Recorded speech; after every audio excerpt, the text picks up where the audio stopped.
क्या होता है जब कोई काल से बाहर चला जाए? क्या सच में समय को पार किया जा सकता है?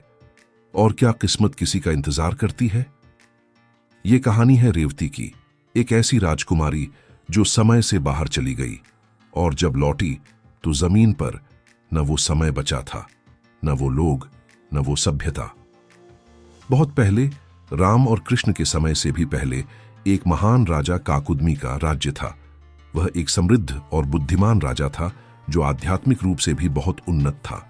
उसकी एक बेटी थी, रेवती, जो अनिंद्य सुंदर होने के साथ साथ तेज बुद्धि और आध्यात्मिकता से भी परिपूर्ण थी। काकुदमी चाहता था कि उसकी बेटी के लिए ऐसा पति मिले जो उसके स्तर का हो, लेकिन उस समय पृथ्वी पर कोई ऐसा पुरुष नहीं था। सभी राजा बहादुर थे, लेकिन उनमें वह आध्यात्मिक संतुलन नहीं था जो काकुदमी चाहता था। इसलिए उसने एक बड़ा फैसला किया। वह ब्रह्मलोक जाएगा, जहां भगवान ब्रह्मा रहते हैं, और उनकी सलाह लेगा।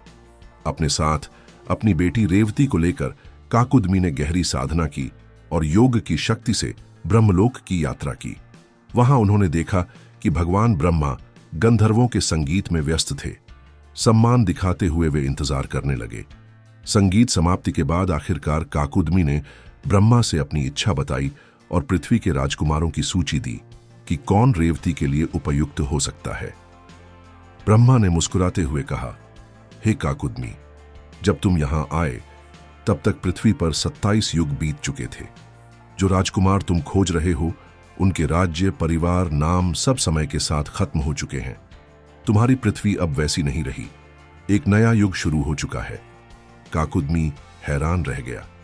जो यात्रा उनको केवल एक छोटी यात्रा लगी थी, वह पृथ्वी पर लाखों वर्षों के बराबर थी। ब्रह्मलोक में समय पृथ्वी से पूरी तरह से अलग गति से चलता था, जिसे आज हम सापेक्षता या टाइम डायलेशन कह सकते हैं। लेकिन ब्रह्मा ने फिर कहा, निराश मत होना। अब पृथ्वी पर एक ऐसा व्यक्ति है जो तुम्हारी बेटी के लिए उपयुक्त है, बलराम, भगवान कृष्ण के भाई, जो इस युग में धर्म की रक्षा के लिए अवतरित हुए हैं। काकुदमी और रेवती वापस पृथ्वी आए, जहां सब कुछ बदल चुका था। पहाड़ बदले थे, समुद्र खिसक चुके थे, लोग और समाज, सब कुछ। नई जातियां प्रकट हो चुकी थीं। वे उन पुराने राजाओं को नहीं जानते थे। दोनों स्तब्ध होकर द्वारका पहुंचे, जहां बलराम रहते थे। जब रेवती ने बलराम से मुलाकात की, वह अभी भी पुराने युगों के आकार और कद की थी, जब मनुष्य लंबा और लंबे जीवन वाले होते थे। बलराम ने अपनी हल रेवती की कंधे पर रखकर उसे नीचे खिंचा, जिससे वह वर्तमान युग के शरीर के अनुरूप हो गई, ताकि वह नई दुनिया में रह सके। वे जल्दी ही शादी कर ली और रेवती ने बलराम को 2 पुत्र दिए, जो उनके दिव्य वंश को आगे बढ़ाते रहे। इस कहानी के मुख्य अर्थ और विचार: समय का सापेक्ष होना। ब्रह्मलोक और पृथ्वी के बीच विशाल समय अंतराल आधुनिक वैज्ञानिक टाइम डायलेशन की तरह है। वैभव की अस्थिरता। सबसे महान राजा और सभ्यताएं भी समय के साथ मिट जाती हैं। जो हमेशा स्थायी लगता है, वह क्षणिक होता है। शक्ति और अनुग्रह का संतुलन। रेवती जैसे उच्च आध्यात्मिक व्यक्ति का साथी एक दिव्य अवतार होता है, जो दिखाता है कि सही मिलन बाहरी नहीं, बल्कि अंदरूनी गुणों पर होता है। मानव विकास।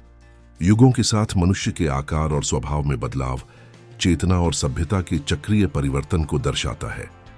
तो क्या समय को पार किया जा सकता है? क्या हम वाकई नियति से आगे जा सकते हैं? शायद नहीं, लेकिन कभी-कभी जब आत्मा की गहराई और उद्देश्य की सच्चाई साथ होती है, तो समय झुक जाता है और किस्मत इंतजार करती है। राजा काकुदमी ने अपनी बेटी के लिए सबसे श्रेष्ठ की तलाश की, और इस तलाश में वो युगों के पार निकल गए। जब वो लौटे तो सब कुछ बदल चुका था, लेकिन जो नहीं बदला वो था प्यार, धर्म और आत्मा का मिलन। रेवती, जो किसी और युग की राजकुमारी थी, एक ऐसे युग में आई जहां उसका कोई नहीं था, फिर भी उसे वो मिला जो उसके लिए बना था।